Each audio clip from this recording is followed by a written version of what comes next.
Hi, it's the 26th of November, and we're here to look at the astrology for this week. So let's get to a chart so we can have a look at what we're doing.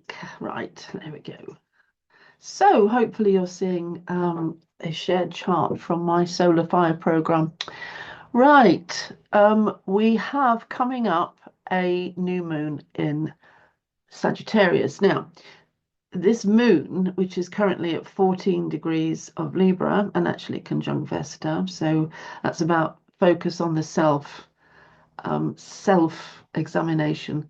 This is the world of one. Um, anyway, so moving on. So the moon is moving on, and it's going to go through Libra and then through Scorpio, and it's going to join with the sun here in a couple of days. So, I think the best thing we can do is have a look at what it means to have a moon and sun both in the zodiac sign of Sagittarius, which we get one of a year, always around this time of the year. So get one opportunity, and I suppose the best thing we can do is understand it. Right. So I'm going to stop sharing now. There's no need to carry on with that. So I think the best way to understand Sagittarius is to understand fire in general. Sagittarius is the higher fire zodiac sign. So there are three altogether. We've got Aries, which is the first one, Leo in the middle one, and then Sagittarius, the higher one. If we just look at the element of fire in general, I find it useful to look at the material fire, the fire that is evident to us in this dimension. So if you have a real fire like I have, then you can look at the flames of fire. You can experience the real thing in your living room. Or if you go camping, you have a campfire. I think you will understand when I say that everybody stares at the fire and is mesmerized by it. It's what we do. If you look at a baby looking at fire, the baby's eyes go like this. It's like kittens, puppies looking at fire for the first time. It is vibrant, warm, attractive, mesmerizing, surreal, really, because it is at the same time translucent as brightly lit. It's a strange thing. There's nothing like it, is there really? So, if everybody is staring at the fire, they might be talking to themselves around the campfire, but they won't be looking at each other. They'll all be staring at the fire and talking to each other. It is the center of attention. The thing to understand about fire is that it doesn't stop to ask which piece of coal or wood shall I burn next. And I think that's a really important thing to remember. Fire just consumes, it burns, it moves forward, it doesn't ask permission, it just storms onwards. This is the masculine energy, the yang energy at its most brilliant. It is it's unforgettable. Um, it is so attractive, dramatic, eye-catching. It rushes forward very enthusiastically because it actually has the confidence to do so. It is an initiator. It is an emitter. It is a force which will precede things. So let's just look briefly at Aries and ask what is Aries' position in this.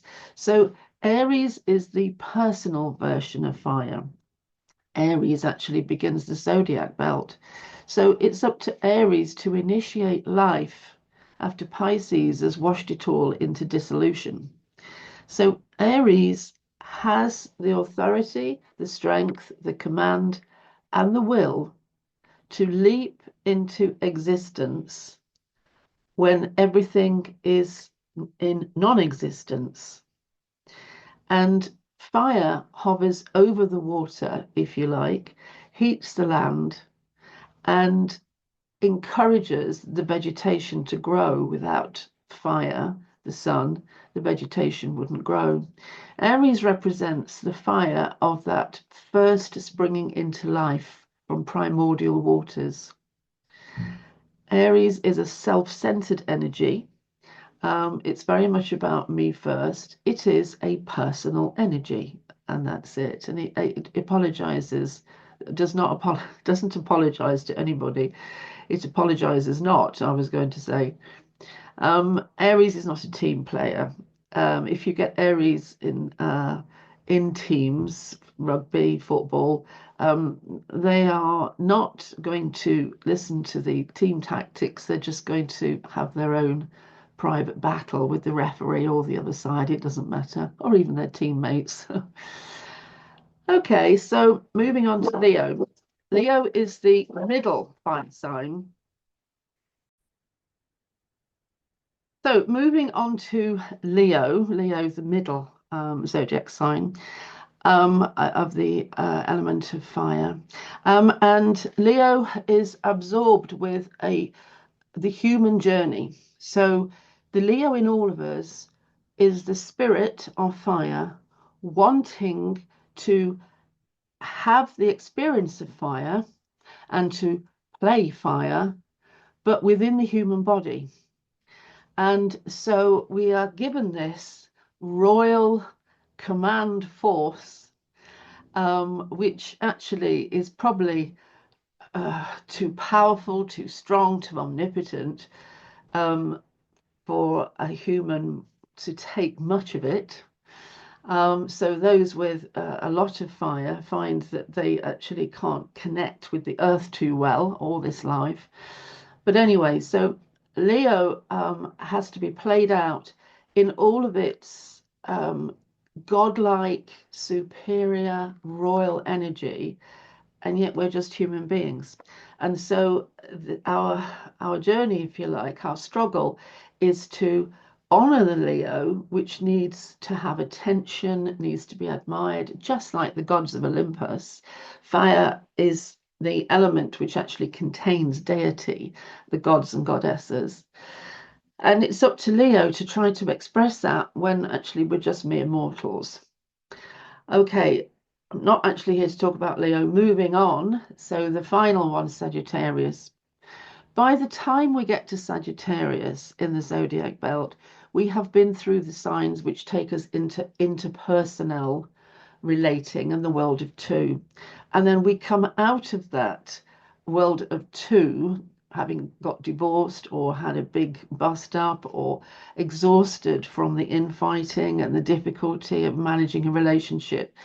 And we get into Sagittarius and we're exhausted. We're frankly just so beaten up by trying to manage the world of two when actually the fire within us just wants the world of one, is not interested in taking somebody else's interests or considerations. It's fire just says, I'm the most omnipotent and powerful thing here, and everybody else get out of the way. So by the time we get to Sagittarius, we're done with the world of two and we're done with relationship, and we just are not going to accommodate anybody anymore. We're just going to enjoy our own superiority and power. Sagittarius does take it upon itself to give advice and to teach and to imbue confidence in students, for instance. And it has a huge part to play in as much as it is part of our cosmos. There are four elements. Fire is one of them, its deity, and here is its highest performance. Here is its highest existence. So it's about, putting it into layman's terms, it's about broadening horizons. Sagittarius, sorry. So Sagittarius is about broadening horizons, reaching out, pushing forward. It's about massive confidence. And it's not really about relating, if I'm honest. By this time, we've done with the relating, if you remember. So it's about enjoyment and courage and confidence. And it's not about the feminine or pulling back or pulling in. It's about just going for it and enjoying everything about it. Sagittarius doesn't give a damn about anybody's point of view, doesn't take other people into consideration. As far as Sagittarius is concerned, they're all damn lucky that they should have such a glorious energy in their field of experience. So, watch out for people who are imbued with the enthusiasm of Sagittarius when it comes to this new moon. There may be a devil may care, I can walk on water, I can skate on thin ice attitude with some people. And the best thing you can do if you encounter that is just get out of the way. There's no point in going into conflict with it because Sagittarius doesn't listen to a word you say. Sagittarius just waits for a gap in the conversation so it can carry on giving you advice or teaching.